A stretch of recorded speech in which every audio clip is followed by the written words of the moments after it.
ఇప్పటిదగ్గర పెద్దలు ఉత్తమ్ కుమార్ రెడ్డి గారు చెప్పిండ్రు. ఆనాడు 10 సంవత్సరాల పాలనలో ఏ పేదవాడికి కూడా రేషన్ కార్డు ఇవ్వాలి, పెళ్ళైన కోడలు ఇంటికొస్తే కనీసం ఆ కోడలు పేరు ఇంటి రేషన్ కార్డులో చేర్చాలన్న సోయి గత ప్రభుత్వానికి లేకుండే. తల్లిగారింటి నుంచి అత్తగారింటికి వచ్చినప్పుడు భూమి లేకపోయినా ఇల్లు లేకపోయినా ఆ పేదవాళ్లకు ముఖ్యంగా గిరిజన ఆడబిడ్డలకు రేషన్ కార్డులో పేరుంటే ఆ కుటుంబ సభ్యురాలైనట్టుగా గుర్తింపు ఉండేది.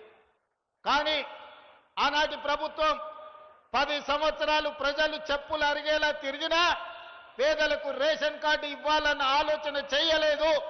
కానీ అదే మన ప్రభుత్వం వచ్చిన తర్వాత ఉత్తమ్ కుమార్ రెడ్డి గారు మంత్రిగా బాధ్యతలు చేపట్టిన తర్వాత తెలంగాణ రాష్ట్రంలో నలుమూలల నుంచి తండాలలో గూడాలలో మారుమూల పల్లెల్లో ఏ పేదవారు ముందుకు వచ్చినా ప్రతి వారికి రేషన్ కార్డు ఇవ్వడమే కాకుండా ఉన్న రేషన్ కార్డులో కూడా కొత్త పేర్లను నమోదు చేసి ఈనాడు వాళ్ళ ఆత్మ గౌరవాన్ని నిలబెట్టడం జరిగింది.